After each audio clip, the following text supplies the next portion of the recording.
जितनी स्विट्जरलैंड की total population है उससे ज़्यादा इंडिया इंजीनियर्स प्रोड्यूस कर देता है। उसके बाद भी रिसर्च एंड इनोवेशन में स्विट्जरलैंड नंबर 1 पे है। इंडिपेंडेंस के बाद से रिपब्लिक ऑफ इंडिया ने 0 नोबेल लॉरियट्स प्रोड्यूस किए इन साइंस। यूएसए ने 100+ कर दिए। ASER की रिपोर्ट के हिसाब से 83% एजुकेटेड इंडियंस एम्प्लॉयबल ही नहीं है। और ये जो सुंदर पिचाई, सत्या नदेला की हम बात करते हैं, इन्होंने भी आगे चल के अपनी एजुकेशन बाहर से ही करी है। और ये सारी चीजें जो मैं बोल रहा हूँ ना, इसका रूट कॉज फाइंड आउट करने के लिए हमें थोड़ा सा पीछे जाना पड़ेगा। जब ब्रिटिशर्स हम पे रूल कर रहे थे तो ईस्ट इंडिया कंपनी के सामने 2 मेजर चैलेंजेस थे। एक कम्युनिकेशन विद इंडियन, दूसरा वर्कर्स और क्लर्क्स की बहुत जरूरत थी उन्हें। फिर थॉमस बेविंगटन मैकॉय ने हमें इंग्लिश एजुकेशन एक्ट ऑफ 1835 दिया, जिससे उनके दोनों पर्पस पूरे हुए। पहला, उनको बंदे चाहिए थे जो चुपचाप डेस्क पे बैठे, अपना काम करें, क्वेश्चंस ना करें और ज़्यादा क्रिएटिव ना हो। Second, communication in English. English सबसे ज़्यादा बोले जाने वाली लैंग्वेज नहीं है, उसके बाद भी इंग्लिश एक लैंग्वेज की बजाय एक क्लास बन गया इंडिया में। रशिया, चाइना, फ्रांस, ये सब जगह इतना ऑब्सेशन नहीं है इंग्लिश को लेके जितना इंडिया में है। पुअर कम्युनिकेशन बोला जाता है अगर आपकी इंग्लिश अच्छी नहीं है, जबकि इंग्लिश ना आने का मतलब है कि आपको कोई और लैंग्वेज आती है। 5 साल पुराना iOS भी आज की डेट में आउटडेटेड माना जाता है। लेकिन इतनी इंपॉर्टेंट चीज़ हमारा एजुकेशन सिस्टम आज भी बस थोड़े से चेंजेस के साथ ऐसे ही चल रहा है। हमारे एजुकेशन सिस्टम में रटने का कंपटीशन होता है, जो ज़्यादा रट लेता है उसके ज़्यादा मार्क्स आते हैं। अब 95% जिसके संस्कृत में आए हैं वो भी संस्कृत नहीं बोल पा रहा है। और बेसिक हिस्ट्री होने की बजाय इतनी मोटी मोटी किताबें हैं हिस्ट्री की जिसका कोई मतलब नहीं है। अगर आज की डेट में आपको कुछ भी पता करना, आप गूगल से पता कर लोगे, उसके लिए आपको याद करने की जरूरत नहीं है इतना कुछ। और ये गवर्नमेंट स्कूल में हर क्लास में इंग्लिश का सब्जेक्ट है। 12-12 साल लगाने के बाद भी लोग इंग्लिश नहीं बोल पा रहे हैं। और बिना किसी बुक को पढ़े 5 साल का बच्चा सीख लेता है, क्योंकि उसको वैसा एनवायरनमेंट मिल जाता है। A+B का whole square is equal to A² + B² + 2AB। इसका रियल लाइफ में क्या यूज है किसी को नहीं पता, न प्रिंसिपल, न टीचर, न बच्चे, बस पढ़ाई चले जा रहे हैं। हो सकता है इसका कुछ मतलब हो, लेकिन आप ट्राई करके देख लेना, किसी को नहीं पता। हाँ, 2AB की जगह अगर आपने 3AB बोल दिया तो 4 लोग हंसने वाले मिल जाएंगे आपके ऊपर। किंडरगार्टन में जो बच्चों को सिखाने के लिए टेक्निक यूज होती है वो लाख गुना अच्छी है कॉलेज की वो रटने वाली टेक्निक से। और जिन बच्चों के बहुत ज़्यादा नंबर आते हैं ना, जो वो छुपा छुपा के एग्जाम में लिखते हैं, आप देखोगे जब वो रियल लाइफ में जाते हैं ना तो ज़्यादातर क्रम्बल करते हैं वो।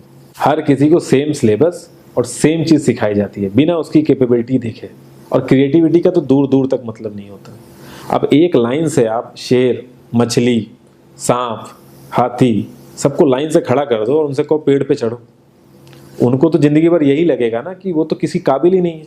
और द्रोणाचार्य ने भी पांडवों को उनकी स्किल सेट के हिसाब से उनको चीज़ें सिखाई, सबको एक ही चीज़ नहीं सिखा दी। और हमारे एजुकेशन सिस्टम में ज़्यादा ऑप्शंस भी नहीं है। सबसे ऊपर साइंस, फिर कॉमर्स, और सबसे नीचे जाके कहीं नंबर आता है आर्ट्स का। आर्ट्स लेने वाले को तो लोग इतना हल्के में लेते हैं जैसे वो किसी काम का ही नहीं है। हर माँ बाप को तो इंजीनियर या डॉक्टर ही बनाना है। कॉलेज वाले अगर एक्स्ट्रा कोर्स रख भी देते हैं तो माँ बाप एंट्री नहीं कराएंगे, तो वो सारा पैसा बर्बाद होगा कॉलेज का। तो ऑप्शंस कहाँ से आएंगे? और बचपन से ही आपकी ट्रेनिंग स्टार्ट हो जाती है। माँ बाप, भाई बहन, रिलेटिव सब यही समझाते हैं अगर आपके मार्क्स नहीं आए और जॉब नहीं लगी तो आपकी ज़िंदगी बेकार। और लाइफ की क्रिएटिविटी को आप रखते हो साइड में, और ये अच्छे मार्क्स और अच्छी जॉब पाना आपका सपना बन जाता है। अब ये सपना पूरा हो जाता है तो बहुत बढ़िया है, दूसरे को जेलस फील कराओगे, नीचा फील कराओगे। और इस छोटी सी उम्र में अगर सपना टूट जाता है तो सेल्फ डाउट में आ जाओगे। इतना बाहर वाले आपको नीचा नहीं समझेंगे जितना आप खुद की नज़रों में गिर जाओगे। आप किसी भी 4-5 सक्सेसफुल आदमियों के बारे में सोच के देखिए जिन्हें आप बहुत सक्सेसफुल मानते हो या जिनकी तरह लाइफ आप जीना चाहते हो। मैं ये कह सकता हूँ कि वो इस एजुकेशन सिस्टम की वजह से तो सक्सेसफुल नहीं होंगे, चाहे वो जो भी हो। धीरू भाई अंबानी, विराट कोहली, आमिर खान, नरेंद्र मोदी, ये सब हमारे इस करंट एजुकेशन सिस्टम के ट्रैप में नहीं फंसे। इन्होंने खुद सीखा, खुद एजुकेट हुए और खुद आगे बढ़े। किसी कंपनी के सीईओ को अगर ये कहा जाए कि आप अपनी कंपनी के सारे डिपार्टमेंट में इंटरव्यू दीजिए, तो कोई गारंटी नहीं है कि वो सारे डिपार्टमेंट के इंटरव्यू निकाल लेगा।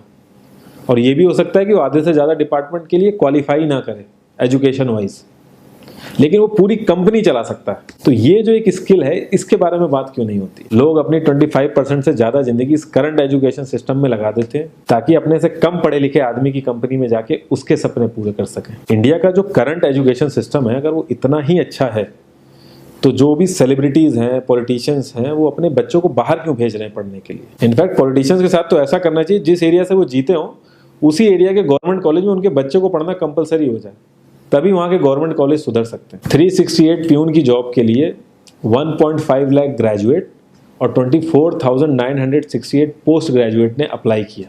मैं IAS PCS की तो बात नहीं करता हूँ, वो तो एक पैशन की बात होती है, लेकिन कुछ लोग 5-5, 6-6 साल से तैयारी कर रहे हैं कि कोई भी गवर्नमेंट जॉब मिल जाए उन्हें। उनसे पूछोगे क्यों ऐसे इतने टाइम से लगे हुए हो, तो वो एक ही चीज़ बोलेंगे कि जॉब सिक्योर है। मतलब आप काम नहीं भी करोगे तो आपको निकाला नहीं जाएगा।